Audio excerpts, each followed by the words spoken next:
Hey guys, welcome to another roundtable with Redfin discussion. One of our favorite things that Marcia and I do every other week. If you want to chime in for this, guys, and we get some expert Redfin agents. Today this is really fun because today we have 3 agents on 3 different islands in Hawaii, Oh, that's right. and that's kind of cool. So, guys, why don't you introduce yourself just briefly, the name and what island you're on, and then Marcia's going to tell us what topic we're going to chat about today. Gill, how Ladies about you? first. Oh, okay. I'm Gill, like a fish, there for the background. I'm on the island of Oahu. Been a realtor for about a decade and a half now, or right at a decade and a half. Yeah, that's what I got. That works, man. Oahu is covered by Gill. Sloane, where are you at? Aloha, I am Sloane, and I am currently on the island of Kauai, but I do service, I work on Oahu and on Kauai. Perfect. And Heather? Hello, and I'm Heather, and I'm on the big island of Hawaii. That's great. We got 3 islands represented here. That's really cool. Well, we appreciate you guys getting together with us, and we appreciate your expertise. We have a lot of years of expertise between 3 agents here. So, Marcia, what are we going to chat about today? Well, thank you for asking, John. This is going to be super fun because we got some experts here to help guide us. The question of the week that people want to know is, how can they win in that bidding war? So we want to hear you guys' strategies about helping your clients win when there is a bidding war with 1 or 10 other people.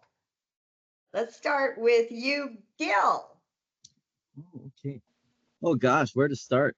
So many ways to do that.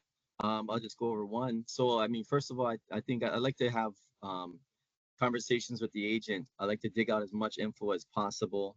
One, also get as well as getting to know them.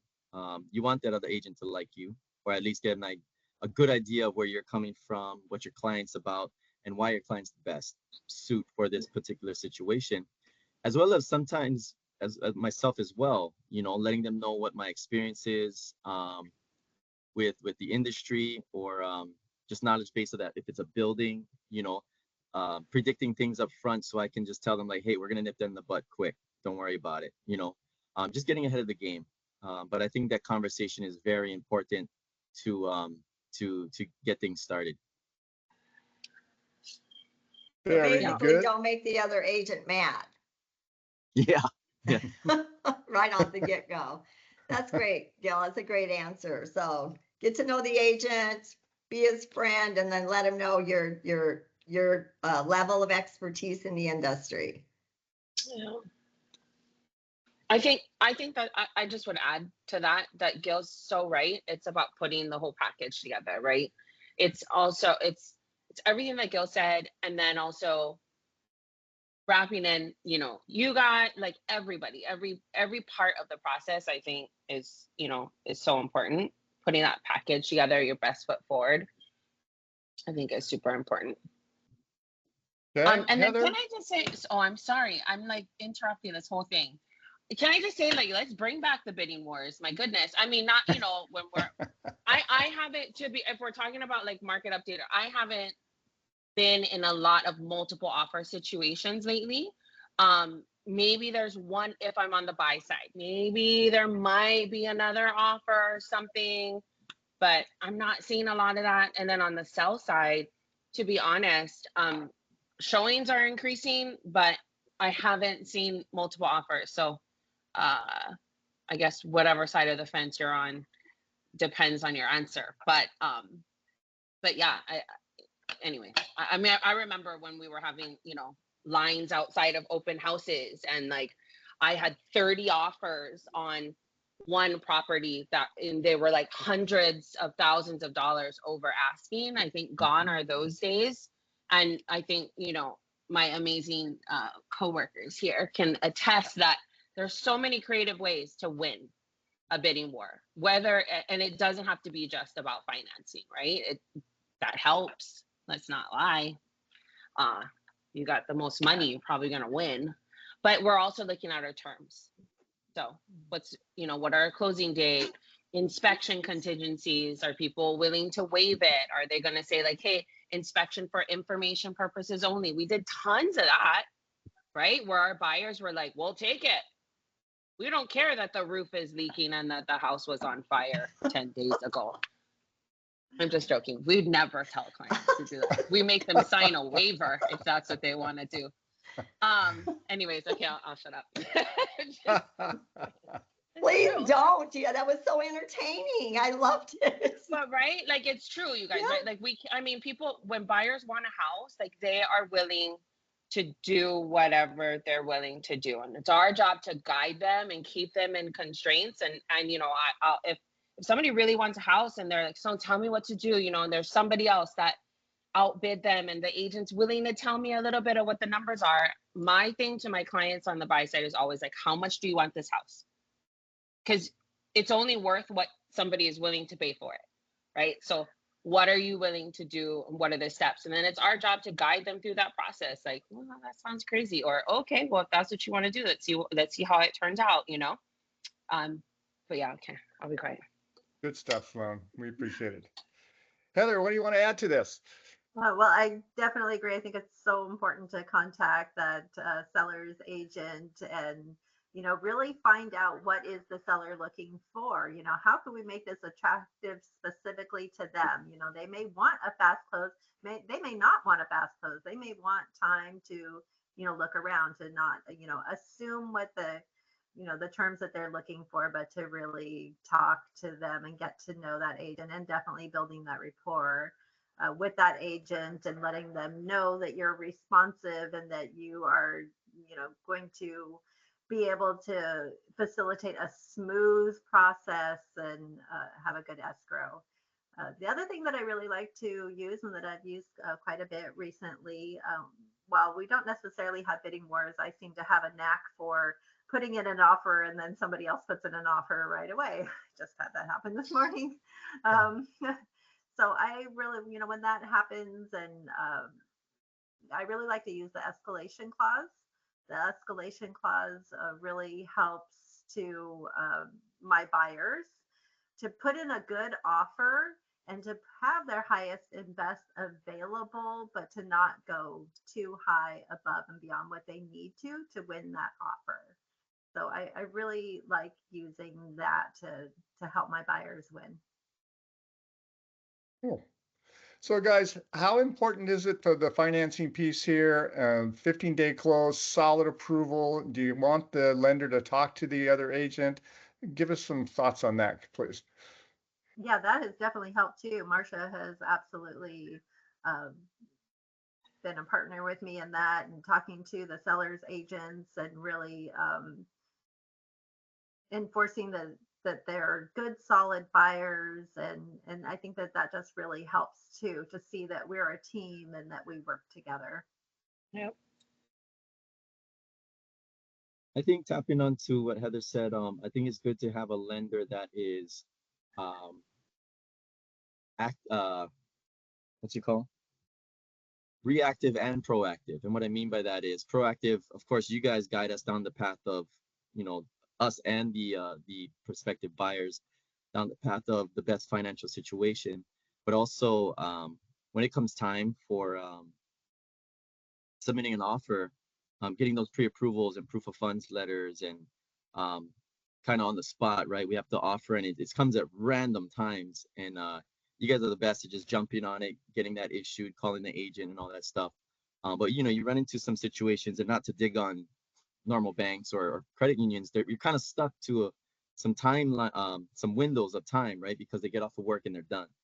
Versus lenders such as yourself, I mean, you guys are on the clock all the time and ready to go.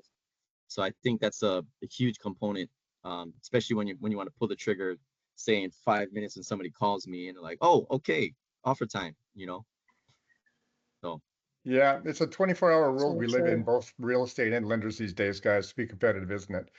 Well, not all lenders. You guys are definitely great with that. I have worked with some lenders that are 9 to 5, and it does make it tough. So we appreciate working with you and knowing that Especially you're if they're on the working East Coast, huh? Hi, Heather. Yeah, exactly. Yeah, that would be problematic. For sure. Yeah. All right. Can Any other closing thoughts? Anything, any good stories maybe? And John. I just want to, I have a really great story I want all to right. tell, and I'll make it fast. But these three people here, you know, I worked with two of them a lot. You worked with one of them a lot, and they are experts in their field. And I'm going to use this word, they're great at negotiating. And Sloane and we had a mutual friend, and that we worked with for 3 or 4 years, getting them ready to buy, and they were so excited, and they were finally ready. And then Sloane's showing them properties, and on and on and on, and they find the very perfect property. I mean, it's perfect for them. It's like it just couldn't have been any better. And this woman makes an offer on this property. And like Heather said, sure enough, same day, another offer. And the other offer was higher than Sloane's offer and way more money down, much strong from on paper, like way stronger. I don't know how she did it. I have no idea what she did. She got that deal with the original offer. She landed it. Yeah. It was I don't know, like the ability to negotiate or what. And in the end, the seller said, we really liked these buyers because they were going to occupy the property. And we just felt they would be a good family. Yeah. Yeah. Well, I think So that you we've did all it. How did you probably do done that? this. A combination of what we all just said. I mean, it was number one, our relationships that we have. So as realtors, we've all been around for a while. I've been around for a while. I think those relationships are important in life in general. And when you make deposits a lot, sometimes the timing is perfect for that withdrawal. And that kind of was that's what happened. So it was a combination of relationship, and then also putting that whole package together. It was knowing that you are a local lender, that you understand the community, that you've been invested in our community, and then also the clients too, like really selling the people that are buying the home in the best way that we can. And I think everything it came together and it worked really well. But ultimately, I'll go back to relationships. I think a lot of times people think of real estate as like this transactional, paper pushing, sales thing. And yes, that is a big part of our business. That's what we do. But a good realtor, a good lender, is somebody that has a skill to build relationships that last a long time, like last a lifetime, basically. And so we're out here doing that first and foremost. And I think that's what matters. I think that's what happened. Yeah. And we closed. It was so good. I think it was just one of like the best, It was so the best ever. Yeah. It was so good. So guys, let me just ask Gill and Heather as well. What about that thought that Marcia thought that brought up here in Sloane kind of agreed with, that the buyers really wanted the property and the sellers really wanted that particular set of buyers to live in their home? Do you see that that's an impactful thing at times with your buyers trying to make that offer accepted? Let me get my mic going. Somewhat, yes. I actually have one right now that I'm about to put an offer in on, and the sellers themselves were actually at the property showing the home yesterday, and it did, because it was just such a detailed property that the seller was really wanted to showcase, everything he'd done to this property and all the little intricacies of it, and to be honest, it did feel a little bit like an interview. Like they want to know who's buying their home, and they wanted to go to a good person. And even my buyer felt that. She's like, I felt like we had a good connection, like they're good people. And so yeah, maybe a little bit more so than we would like to, but it does happen. All right, Gill, any thoughts on that?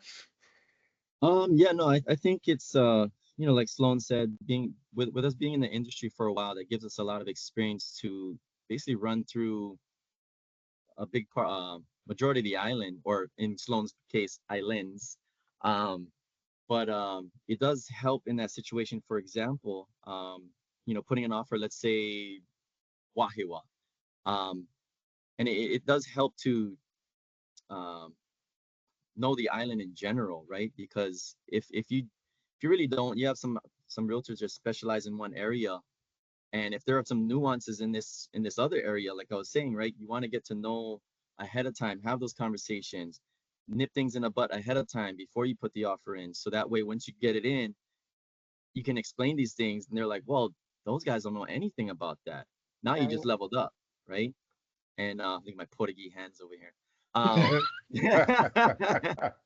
but yeah, I do think, rewinding without any of the upfront work, I think um, having, one, the right training, and two, having the right experience in the industry kind of trumps most of it, because Yeah. those two things in itself will segue the path for everything else, you know, again, the knowledge base, running up the offer, building the relationships, all that stuff. Um, yeah, I think that's the full package there. In this industry now, where we are today, I think it's very important to have an experienced realtor. Yeah. Um, you know, and yeah, people should be you know, checking with different options, and really choosing the right choice. And um, luckily, when we work for people, it's awesome when it's us, you know. Um, but yeah, I think those are some strong components. All right, guys. Hey, so you have obviously three very experienced real estate agents here, guys. Their contact information is going to be on the screen and on our YouTube channel. If you're watching this, reach out to any of them anytime. If you have financing option questions, reach out to Marsha, myself, of course, as well. But these are the experts. So if you want to know any other questions, do let us know. You can pop them in the comment section of the YouTube video, or reach out to us and let us know. And we'll be asking these guys that question on our next video when we do a roundtable with Redfin. Thanks, guys, for your time today. Thank you, guys. Aloha. Awesome. Aloha. Aloha. Aloha.